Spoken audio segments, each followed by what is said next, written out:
Secara geografis, Kelurahan Lakang merupakan satu dari 15 kelurahan yang ada di Kecamatan Tallo, Kota Makassar. Kelurahan ini berada pada delta yang terbentuk dari endapan Sungai Tallo. Luas Kelurahan Lakang yaitu 1,15 km dengan ketinggian kurang dari 500 mdpl dengan jumlah penduduk 1.185 pada saat ini. Lakang merupakan salah satu kawasan delta yang terletak di tengah-tengah Kota Makassar, Provinsi Sulawesi Selatan. Karena terpencil, dahulu wilayah ini sempat dijadikan tempat persembunyian oleh Jepang dan juga merupakan basis DITII. Satu-satunya transportasi yang menghubungkan Lakang dengan daerah lain yaitu dengan jalur perairan. Sebelum berubah nama menjadi Lakang, dahulu wilayah ini bernama Bonto Malaingere. Bonto Malaingere itu sendiri memiliki arti Bonto itu daratan dan Langere itu mendengar. Menurut penduduk setempat, masyarakat dahulu mampu mendengar berita tanpa harus mereka berkunjung ke tempat itu. Lakang juga merupakan suatu kawasan maritim dan juga kawasan agraris yang memiliki hamparan sawah yang luas. Profesi masyarakat Lakang ini sebagian menjadi nelayan dan juga menjadi petani. Menurut hasil penelitian, tidak pernah ada yang benar-benar mengetahui kapan masyarakat Lakang itu mulai ada. Satu-satunya petunjuk adalah sosok yang kerap dikenal dengan nama Daeng Tari Lakang. Banyak masyarakat Lakang yang menganggap bahwa sosok Daeng Tari Lakang sebagai orang yang menjadi asal-muasal genealogi masyarakat di sana.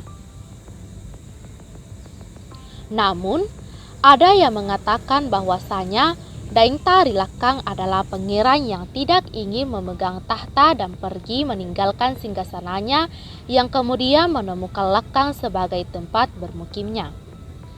Masyarakat Lakang percaya bahwa Daeng Tari Lakang adalah sosok yang sangat luar biasa hebatnya karena tubuhnya yang tidak pernah tembus dengan peluru.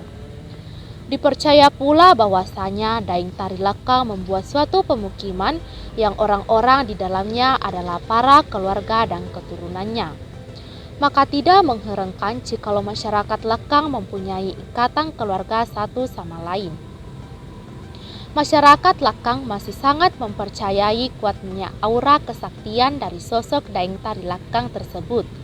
Maka dari itu, masyarakat setempat masih takut bercerita tentang Daeng Tari Lakang karena dianggap sakral.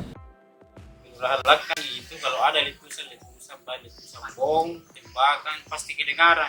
Lakang itu namanya Bonto Langir. Pada saat aman di sini diganti namanya Lakang. Kenapa dikatakan Lakang? Kalau orang Makassar itu Lakang tidak mau Lakang, tidak mau pindah.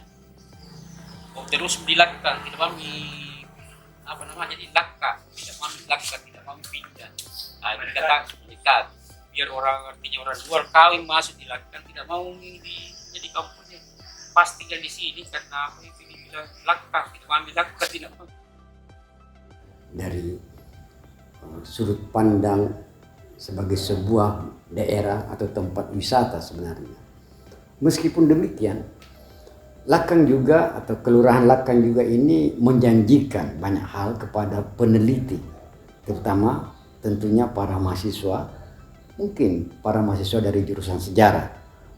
Karena Lakang ini selain tempatnya yang indah, karena letak kedudukannya di sekitar Sungai Tallo, pemandangannya yang aduhai, ya, dengan hamparan sawah walaupun tidak terlalu banyak, tapi menjanjikan suatu pemandangan yang menarik.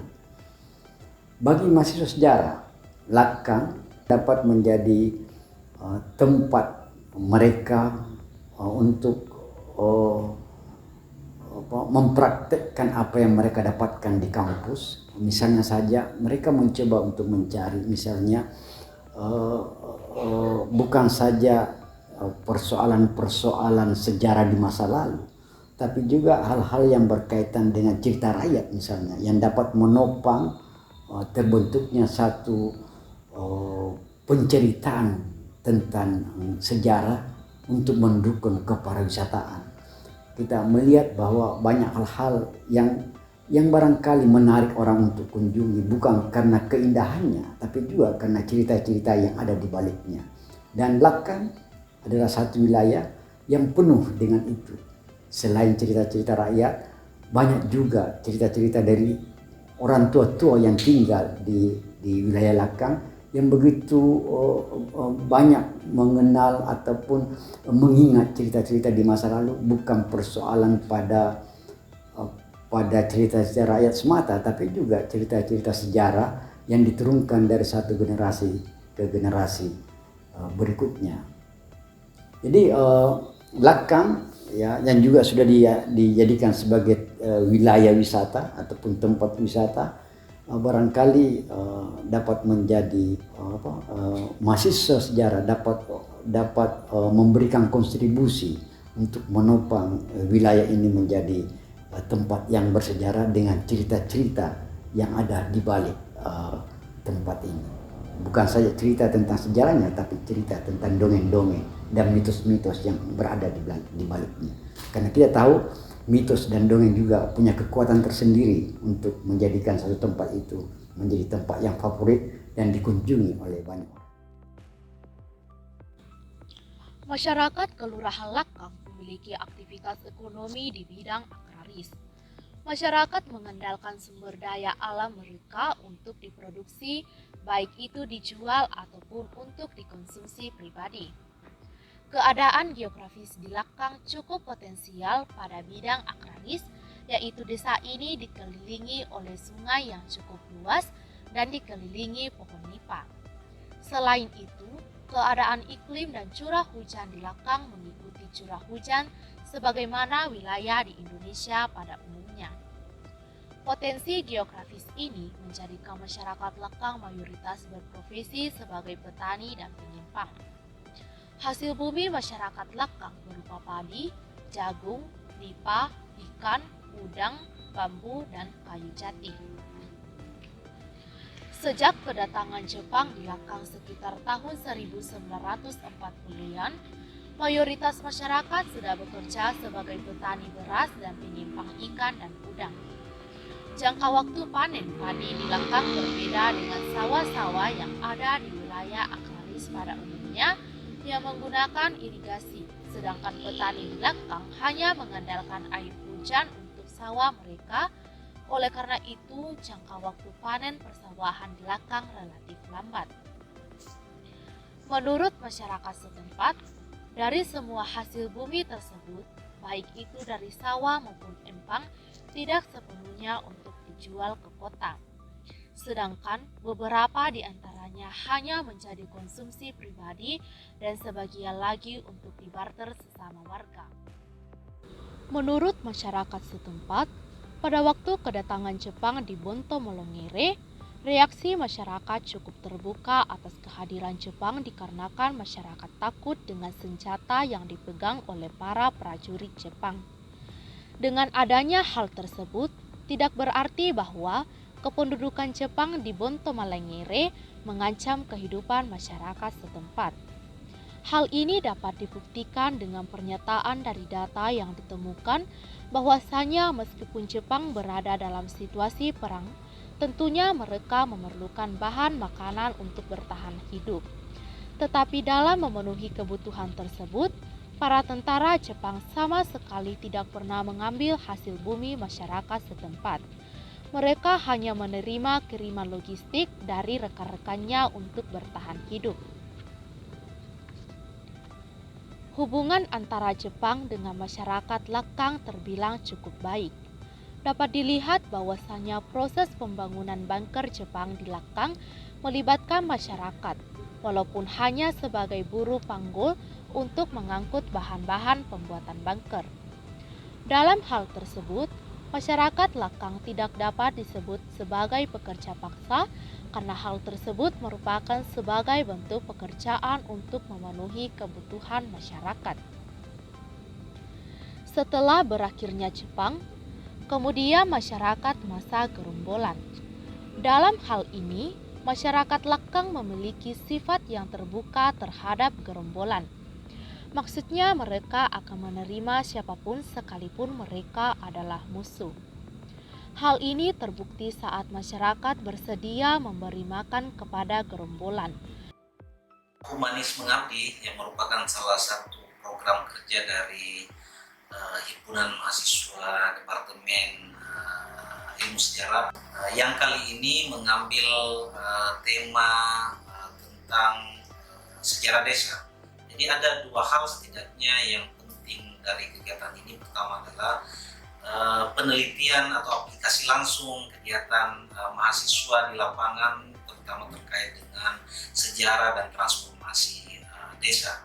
Nah, dari kegiatan tersebut, dari penelitian singkat tersebut, kemudian menghasilkan ide atau berbagai macam harapan yang kira-kira bisa diwujudkan oleh Humanis sebagai bentuk kepedulian kerja-kerja sosial terutama di desa berdasarkan hasil penelitian tersebut.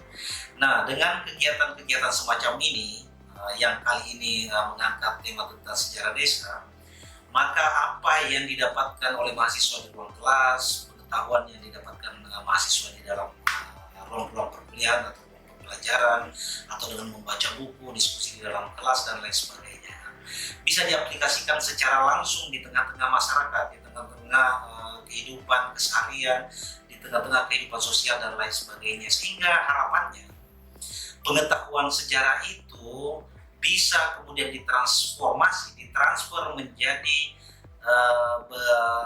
menjadi sebuah usaha-usaha yang berbentuk kerja-kerja yang lebih nyata. Mahasiswa sejarah, peneliti sejarah maupun orang-orang yang bergelut di bidang sejarah seharusnya memahami bahwa pengetahuan sejarah itu bisa menjadi salah satu bentuk dalam memecahkan persoalan-persoalan sosial, persoalan kemasyarakatan, persoalan kebudayaan, persoalan bahkan hingga persoalan bangsa dan negara. Nah, itu poinnya yang pertama, bahwa bagaimana pengetahuan kesejarahan itu, pengetahuan kebudayaan itu bisa diterapkan, bisa diaplikasikan dalam mengembangkan masyarakat, memajukan masyarakat, dan sekaligus dalam memecahkan persoalan masyarakat. Harapannya bahwa kegiatan-kegiatan seperti ini ke depan bisa semakin intensif, bisa semakin mengena terhadap persoalan-persoalan yang dibutuhkan oleh masyarakat, di mana kegiatan-kegiatan seperti itu dilakukan mau di desa, mau di kota, mau di pedalaman, mau di pesisir dan lain sebagainya. Apapun sebelumnya mahasiswa harusnya mengetahui persoalan-persoalan itu di dalam ruang-ruang pembelajaran, dalam literatur-literatur yang dibaca, dan kemudian mengkomunikasikan, mendiskusikannya dengan berbagai pihak, baik dengan teman-teman mahasiswa, baik di dalam himpunan HMJ maupun dengan dosen-dosen yang lain atau tim pengajar yang lain. Nah, dari sana akan terakumulasi pengetahuan yang kira-kira bisa menjadi bentuk pemecahan terhadap persoalan-persoalan sosial kemasyarakatan kita, baik yang ada di sekitar kita maupun yang ada di masyarakat secara luas. Nah, itu yang terpenting dari kegiatan Humanis Mengabdi ini. Nah, harapannya ke depan bisa semakin mengena kegiatan-kegiatan seperti ini, sehingga pengetahuan sejarah, himpunan mahasiswa sejarah dan departemen sejarah itu memberi sumbangsi nyata terhadap masyarakat bangsa. Salam. Humanis Mengabdi 2022 merupakan salah satu program kerja kami selaku pengurus Humanis KMFB UA, di mana di kegiatan ini kami melakukan penelitian sejarah. Lantas mengapa dinamakan mengabdi? Karena kami beranggapan bahwa pengabdian yang bisa kami lakukan selaku mahasiswa atau akademisi adalah lewat penelitian itu sendiri, di mana kami mencoba mengimplementasikan pengetahuan dan ilmu yang kami dapat dari ruang perkuliahan. Lalu topik sejarah yang coba kami teliti kali ini adalah Pulau Lakang, di mana di pulau tersebut berangkat peristiwa di mana orang-orang dari Goa pertama kali menemukan tempat itu.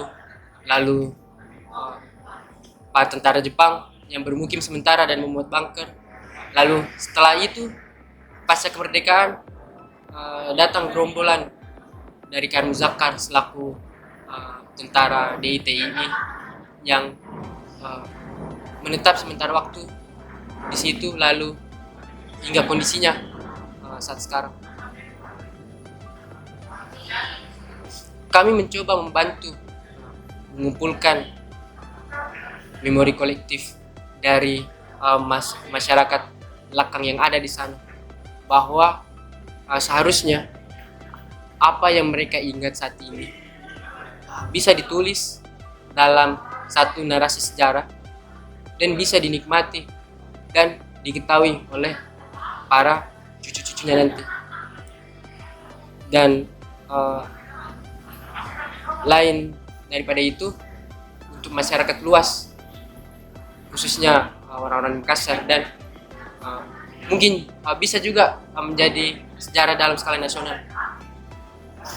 Lalu di kegiatan ini kami juga mencoba untuk menegaskan bahwa lembaga kemahasiswaan seperti Humanis Mengabdi bukan hanya tempat untuk melakukan manajerial massa atau pengadaran, tapi kami mencoba untuk membuat satu ruang sebagai alternatif belajar selain di ruang perkuliahan. Dan saya berharap bahwa di kegiatan kali ini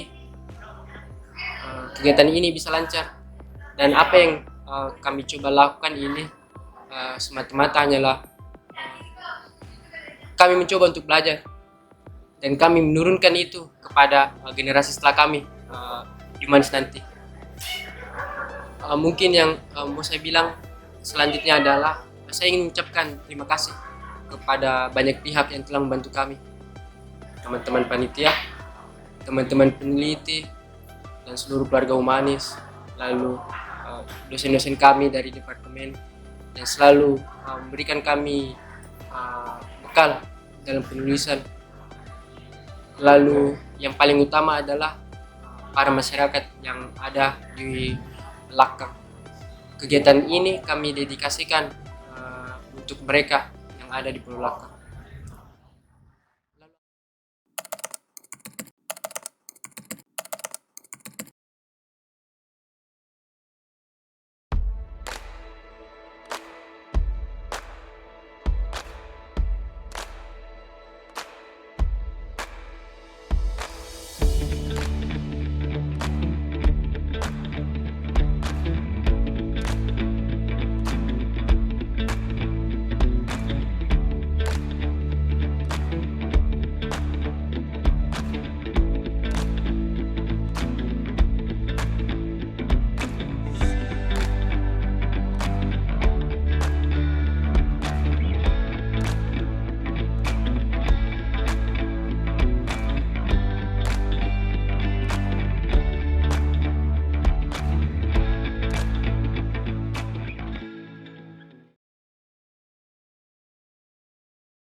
Ke atas. Humanis Mengabdi.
Halo guys, saya lagi sama Hana. Jadi ada di Lakan guys. Tunggulah, saya kasih lihat ke teman-teman yang lain di belakang.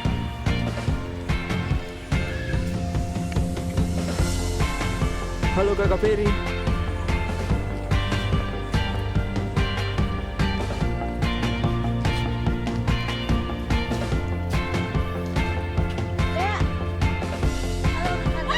Halo Dea. Halo.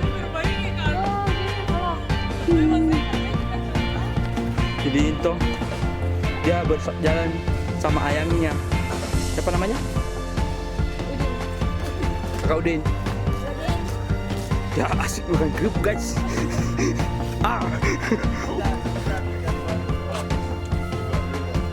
Halo Iping. Halo guys. Halo kakak Kram. Halo. Kita makan apa ini? Halo. Itu apa namanya? Halo Tante Leoni. Iya. Iya, Mister. Ada Tante Dea, Tante Raja. Halo. Siapa ini? Iya, ini Kak Zuli ini. Halo. Halo Kakak Hana. Deka, Kak Bre, Deha, na bursa Halo. tamu. Bleh. Tumbing Anjay. pasal rambut pendek. Iya. Kayak gitu dah. Jadi kontrasnya warnanya.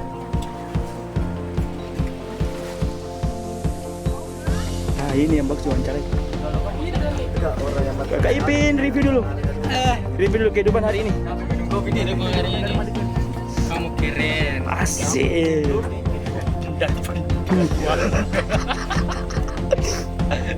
Kakak Pais tadi dah bisik-bisik kan.